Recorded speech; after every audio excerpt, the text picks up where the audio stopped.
ಮತ್ತು ಪತ್ರನೇ ಬರ್ಕೊತ್ ಕುಂಡ್ರದು ಅದ್ರ ಮತ್ತು ಕೆಲಸನೇ ಐತೆ ಅವ್ರು. ಪೊಲೀಸ್ ಇಲಾಖೆ ಏನು ಮಾಡ್ಲಾಕತ್ತೈತಿ?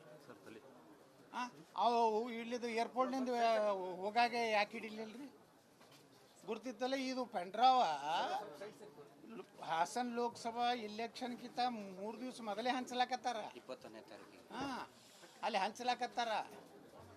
ಮತ್ತು ಅವಾಗ ಏನು ಮಾಡಿದ್ರಿ? ಇವ್ರಿಗೆ ಇಂಟೆಲಿಜೆನ್ಸ್ ಇಲ್ಲ. ಅದು ಏನು ಮಾಡ್ಲಿಕ್ಕೆ ಏನು ಎಷ್ಟೋ ಮಂದಿ ನನಗೆ ಹೇಳಿದ್ರು, ಅವಾಗ ಇಲ್ರಿ ಒಂದು ವಾರದಿಂದ ಒಂದು ರೇವಣ ಏನು ಪ್ರಜ್ವಲ್ ರೇವಣ ಬರ್ತಾವತ್ತೇಳಿ.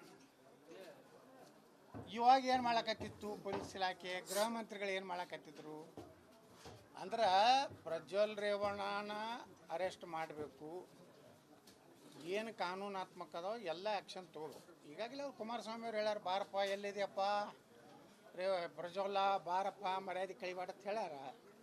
ಬರಬೇಕು ಅವ ಪುಣ್ಯಾತ್ಮ ಬಂದು. ಅರೆ ನೋಡ್ರಿ, ಕಾನೂನಿನ ವ್ಯವಸ್ಥೆಯಿಂದ ಯಾರು ಎಷ್ಟು ದಿವಸ ಹೊತ್ಕೊಂಡ್ರು ನೋಡ್ರಿ ಜರ್ಮನ್ನಾಗ ಬರೀಬೇಕಲ್ಲ. ಊರಿಗೆ ಬಂದಾಗ ನೀರಿಗೆ ಬರೀಬೇಕು, ಇಲ್ಲೇ ಬರಬೇಕು. ಹಾಂ, 2 ದಿವಸ ಅದು ಡಿಪ್ಲೊಮ್ಯಾಟ್ ಪಾಸ್ MP. ನಾನು MP ಇದ್ದೆ, ನನಗೂ ಡಿಪ್ಲೊಮ್ಯಾಟ್ ಇದು ಇತ್ತು, ಏನು ಪಾಸ್ಪೋರ್ಟ್. ನಾಳೆ ಸೋತಂದ್ರೆ ಅವತ್ತು ಸೀಸ್ ಆಗ್ತದೆ. ಅಲ್ಲಿ ಕುತ್ತಿಗೆ ಚಂಡು ಹಿಡಿದು ತೊಗೊಂಡು ಬರ್ತಾರೆ. ನೋಡ್ರಿ, ಪೊಲೀಸ್ ಇಲಾಖೆ ಮನಸ್ಸು ಮಾಡಿದ್ರೆ ಅವ್ರು ಎಲ್ಲಿ ಬೇಕಾದಲ್ಲಿ ಅವ್ರು ಹೋಗುತ್ತಾರೆ. ಹಾಂ, ಮತ್ತು ಏನು ಮಾಡಕತ್ತಾರೆ ಅಂದರೆ ವಿದೇಶ ಹಂಗೆ ಅವ್ರು ಯಾಕೆ ಇವ್ರು ರಾಜ್ಯ ಸರ್ಕಾರದವ್ರು ಏನು ಮಾಡಕತ್ತಾರೆ ರೀ? ಇವ್ರಿಗೆ ರಾಜ್ಯದಾಗ ಆಗೈತಿಲ್ಲ. ಈಗ ಸುಮ್ಮನೆ ಕೇಂದ್ರ ಮ್ಯಾಗ ಹಾಕಿದ್ರೆ ಕೇಂದ್ರದ ಏನು ಪಾತ್ರ ಐತ್ರಿ ಒಳಗೆ? ಹೌದ್ರಿ, ಅಲ್ರಿ ನಾಳೆ ನೀವು MP ಆದ್ರೆ ಅಂದ್ರೆ ಆದ ಮರುದಿವ್ಸ ನಿಮ್ಗೆ ಯಾವ್ದ್ರಿ ಅದಕ್ಕೆ ಆದಂಥ ಪ್ರೊಸೀಜರ್ ಅದಾವ್ರಿ. ನಡಿ ಈಗ ಶುರು ಮಾಡೋಣ. ಕೇಸರಿಯಿಂದ ಮನೋಲ್ಲಾಸ ಮನಸ್ಸು ಮತ್ತೇರಿ ಕುಣಿದಾಡಿದೆ ನೋಡು, ಮನಸ್ಸು ಮತ್ತೇರಿ ಕುಣಿದಾಡಿದೆ ನೋಡು. ಕ್ಷಣ ಕ್ಷಣವೂ ಆಚರಿಸಿ ಕೇಸರಿ ಹಬ್ಬ. ವಿಮಲ್ ಬಾಯಲ್ಲಿ ಹೇಳಿ ಕೇಸರಿ.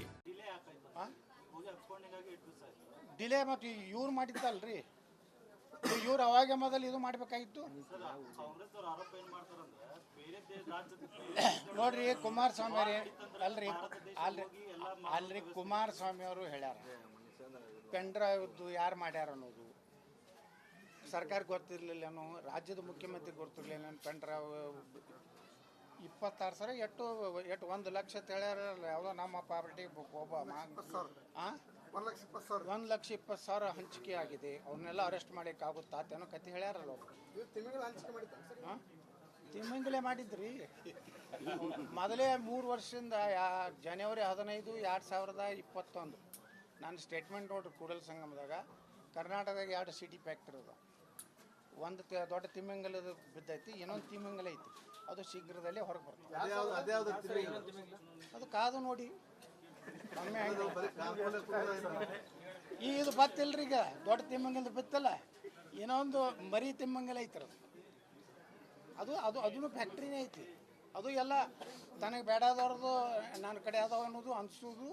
ಅವಕ್ಕಿದ್ರ ಮನ್ಯಾಗ ರಮೇಶ್ ಜಾರಕಿಹೊಳಿ ಪ್ರಕರಣ ಆದಾಗೂ ನೀವು ಇದೇ ಮಾತಾಡಿದ್ದೆ ಹೇಳಿದ್ದೆ. 2 ತಿಂಗಳು ಹಾಂ, ಯಾವ ಸರ್ ಯಾವಾಗಲೂ ನಾವು ಹೇಳಿದ ಜ್ಯೋತಿಷ್ ಅದನ್ನು ಭವಿಷ್ಯ ಇನ್ನೊಂದು ಸ್ವಲ್ಪ ದಿವಸ ಕರೆ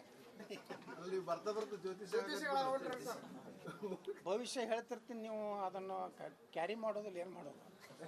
ನೀವು ಅರ್ಧ ಬಿಡ್ತೀರಿ. ನೀವೆಲ್ಲ ಹೇಳಿರ್ತೀರಿ, ನೀವೆಲ್ಲ ರೆಡಿ ಮಾಡಿ ಕಳಿಸ್ತೀರಾ ನಿಮ್ಮ ಇದಕ್ಕೆ ಸ್ಟುಡಿಯೋಕ್ಕೆ. ಅಲ್ಲಿ ನಿಮ್ಮ ಬಾಸ್ ಕೂತಿರ್ತಾರೆ, ಅವ್ರು ಯಾರ್ಯಾರ್ದು ನೋಡಪ್ಪ ನಮ್ದು ಹಾಕ್ಬೇಡ ಅಂದ್ಕೊಂಡು ನಮ್ಗೆ ಕಟ್ ಮಾಡಿ ತೀವ್ರವಾಗಿ ಯತ್ನಾಡ ಖಂಡಿಸಿದ್ರು, ಮುಗಿಸ್ಬಿಡ್ತೀರಿ.